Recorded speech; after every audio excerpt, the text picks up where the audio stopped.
Hi, everyone. This is Paul with Selene Americas, and I'm here with Jeff and Terry aboard their Selene 43. And they're going to talk a little bit about their boat and give us a tour. Welcome to Change of Pace. And we are a 43-foot Selene, hull number 19.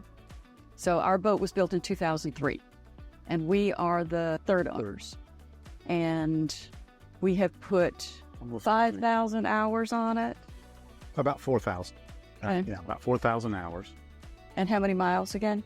Probably about 20,000. So we did one of the main things we wanted to do, reason that we bought the boat, was to go on and do the Great Loop. And this boat was perfect for that. But when we got back from that, we'd had so much fun that we went ahead, and we always knew that we would boat for a while. But again, this turned out to be the perfect boat. And so ever since then, we take the boat down south because we don't like to be cold. And so we go south in the winter, down to Florida. Sometimes we go over to the Bahamas, to the Exumas, which is one of our favorite places to cruise. It's lovely. We'll do the same thing this year. This winter, we will go down south and then head over to the Bahamas. Every winter, we talk about going to Maine in the summer. And then we get back and we get off the boat for a bit, and we end up spending the summer at the lake where we live in the summer months. And so at some point we'll make it to Maine, and would like to do the Down East Loop or the Triangle or something like that up north. Would love to go up north again. That's probably our next different thing to do. All right. Can we get a tour of your boat? Sure. Absolutely. So tell us a little bit about your salon and galley and anything unique about your layout here. We have always admired this table, and most of the time, of course, it is protected. But for this, we've made an exception. But it is all of the woodwork on the boat is exceptional. All the joinery is just top quality, top notch. And that's one of the things that we like about Selene. Even though this is a smaller boat in terms of the Selene offerings, they don't skimp on workmanship. Yeah, and the quality of the fittings and everything else. It's like the big boats. Mm-hmm. So we are very grateful for that. And this is where we spend a lot of time. It functions as our office and as our dining table, our entertaining space. We spend a lot of time here. And the galley is very efficient. It has plenty of space there. Do you guys have any favorite meals that you like to prepare on the boat? Well, we grill out quite a bit. We do have a grill that we put in one of the rod holders out there, and we grill. But we cook almost all of our meals on board. And when we go over to the Bahamas, we provision. And it is amazing that you can go and spend a lot of money on food and come back and store it, and it disappears into the many storage spaces aboard. 3 months of food on the boat. And we usually do. Mm-hmm. So it is, again, very efficient. Well, recent upgrade, we just had our cushions there in the salon redone. We had the original cushions on there, and just this summer, in fact, a few weeks ago, we installed them on the boat and are really pleased with it. Nice to get an upgrade in from time to time. But the upholsterer was very impressed that the original was leather. He was very impressed. Said it was excellent quality. Do you use all the storage in the galley here? Oh, yeah. It's like, but you every season when we come off of the boat for the summer, we will kind of do an evaluation. If there's something that we haven't used, whether it's a tool, a part, something for the rest of the boat, or something in the galley, kind of say, hey, we used this year. And if you haven't, it's got to come off because you don't have room to keep too much stuff on. And one piece of advice, while I love a round container, storage in the fridge is best with square containers. That's all we have. We have a water maker that we use when we are in port and on dock power. Great radio system. We actually have a printer that we keep here so that, again, we can do all of our personal business on the boat. Great. Do you guys use the TV? Oh, yeah. We do. It swivels out. Mm-hmm. We've got a broadcast antenna for local channels, and then we pick up, when we're in a marina or somewhere close, we pick up the internet. This boat has a convection microwave, which we have found to be perfectly adequate. Then it has 3 electric eyes. One of the things that pieces of feedback that we would pass along would be on new boats to do induction cooktops, because as you can see, we have a separate eye here, but having at least 2 burners, induction burners, would really take care of all the cooking needs. And this is our pilot house. We have Garmin navigation. And there's excellent visibility. That's one of the other things that we really enjoy when we're cruising, is all the big windows were elevated. And we do like the fact that a lot of the windows open, because we are out on anchor a lot. And so it's good to get those breezes blowing through. So no AC on this boat? Yeah, we do. Yeah, we have separate units downstairs and then upstairs. And we use it, but you have to have the generator on. Yeah. So generally we haven't needed it too much. We try to stay in a temperature range where we don't need much heat or cooling. Yeah. Mm-hmm. Now, going south in November and December, we need heat. Yeah. Mm-hmm. What sort of heating system? It's just a regular air pump. Heat pump. Yeah. Reverse cycle AC. That works well. Yes, it does. Mm-hmm. It does. It's forced air, and Mm-hmm. it does it in a hurry. It does. We enjoy having a pilot house chair. Yeah, the helm chair has been nice. How much are you in the helm chair? Are you both up here a lot? Are you? Yes. One person's usually up here. No, we're usually both up here, and we switch off each hour. So Jeff always does our docking, but when we're underway, we switch off at the helm, and the other one's usually up here, but obviously not tethered to it. We use the helm chair quite a bit. We do. Yeah. Unless you're really out in the ocean and you're just doing autopilot for the day. The helm chair, I think, helps us pay attention when we're going down the intercoastal. Mm-hmm.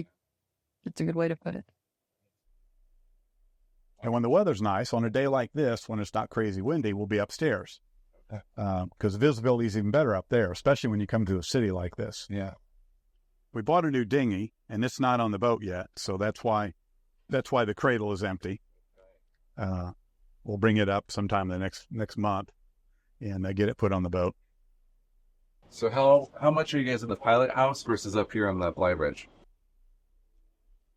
I don't know, up here maybe 20% of the time. Most of the time it's in the pilot house. If it's too sunny and hot or too windy and bumpy, we're not up here. Or rainy. Or rainy. So, that's about 20% of the time. It doesn't take much to drive us downstairs, because it's a great pilot house. But it's nice. We have all the same navigation stuff and engine controls and everything else. So it's fine to run up here. What's the lowest clearance you guys have gone under? With the antennas down, we can do 22. If we take both the antennas and the bimini, well, we never had the bimini down, but the mast, we can get to 17. 17. Something like that. So we were able to do the bridge south of Chicago that everybody worries about for the loop. Mm-hmm. That was not a problem. Mm-hmm. Yeah. And what's your draft on the boat? 5. And that's enough. Yeah. But it's good. Yeah, it makes her very stable. Yep. We've actually got a hydraulic davit. Did you add that? Nope, it came with it. I don't know if the owner ordered it that way. But when we bought the boat, there was no boom on the mast. And the mast, as you'll see, is only about 10 feet high. Right? So it's been cut down. And I don't know where or who did that. But it allows us to go under. If we put the antennas down, we can go through under most 25-foot bridges in Florida, which is probably half of them. So it's been saves nice. a lot of time. And Saves us a lot of bridge opening. And navigation considerations. Careful. Yes, but this davit is fabulous. Been a champ. And what's your new tender? We bought a high field, 10-foot high field. Nice.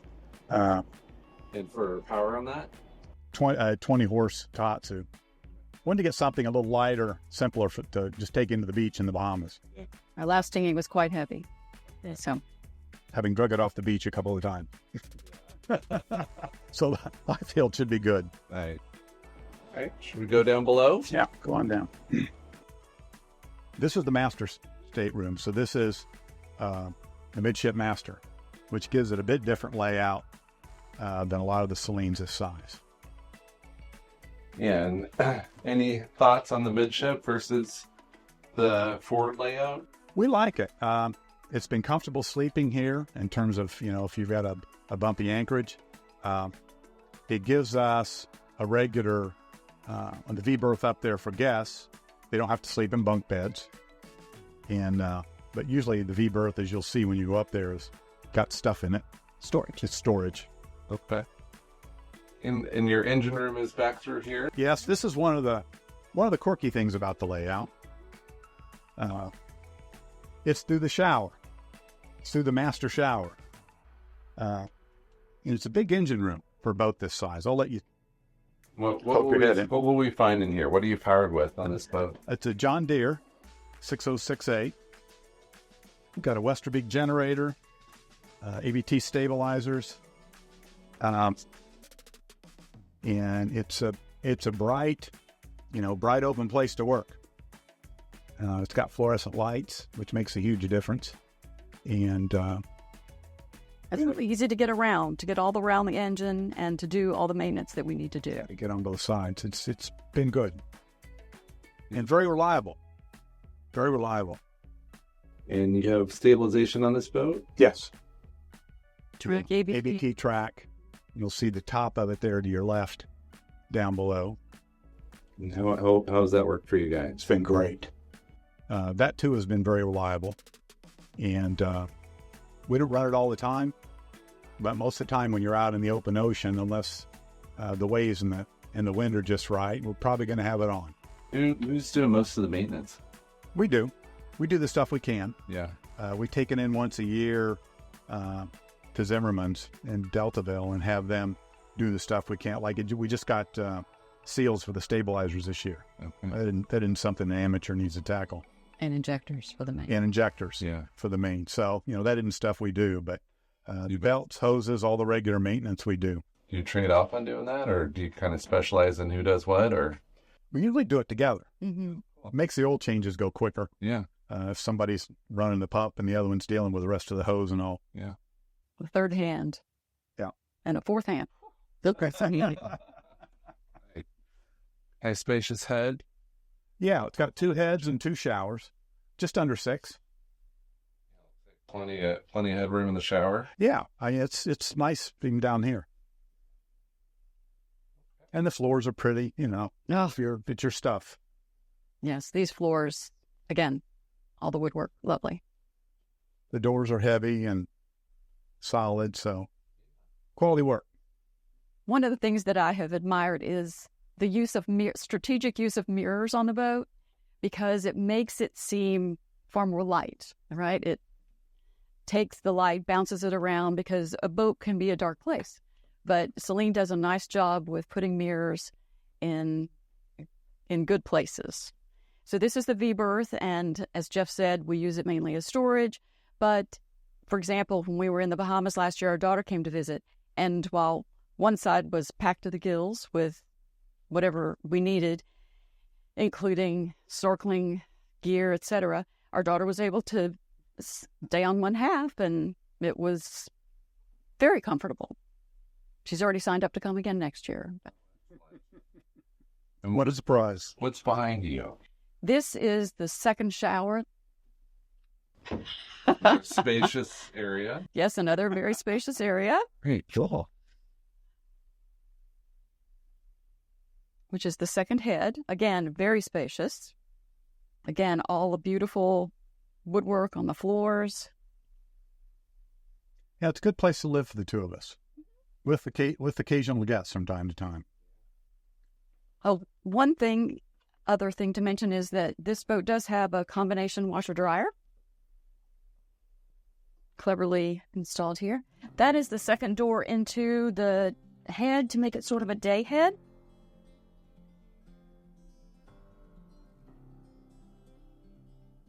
And we carry 270 gallons of water. The nice Portuguese bridge you have up here. It is. I've heard somebody else say this about the Selenes. It's a very safe place to work on the boat. we have had waves come over the bow and whack the Portuguese Bridge, and water come up over the front, and it plows on through it. But it's nice when we're up here doing stuff when the boat's moving. It's got high bulwarks, high railings, pretty safe place to work. And what's the biggest seas you've been in? 6 to 7's probably. And the boat was fine. The boat is always fine. The crew, we like to be in more, It was ready 2 to to 3. surrender. Yeah. Now, occasionally we pick a not a good weather day. It happens, even if you're watching it closely. And for anchors, what's your preference on anchors here? The big one is a Roxa, a Rockna 40 kilogram. That's our main one. The other one's a smaller CQR. We really haven't used. I usually would put the Rockna down with chain, and we're done for the night. We're using anchor bridle, which we still have out when we came in the other day. What a lovely day. It is. Pretty day in the harbor. Mm-hmm. This is one of our favorite things about the Selene is the high bulwarks and the covered decks and the full walk around. I know that some manufacturers extend the salon area, but to us it's very important to have full walk around decks so that we can, for safety purposes, but also it gives us a lot of flexibility in docking. We can go on either side, bow in, stern in, just whatever is necessary under the conditions. So we don't have to be as picky about slips. Well, when we did the loop, the locks, we could go on either side of the lock. Good point. Going in. And when you have to raft up and things like that, some of the locks was handy to have. So you guys have been to the second annual East Coast Rendezvous. How's your second experience been so far? Great. Even better than the first, and we didn't think that could happen, but it had. It's been great. All the speakers have been so very good. Gentleman that just spoke, John Bloomberg, on safety, that was incredible. He did a very good job. Well, Jeff and Terry, just thank you so much for taking us on a tour of your boat and sharing some of your experiences, and it's been great to see you both here at Rendezvous again. And I really appreciate your time and hope you guys have some wonderful additional cruises ahead of you. Thanks very much, Paul. Thank you. Bye-bye.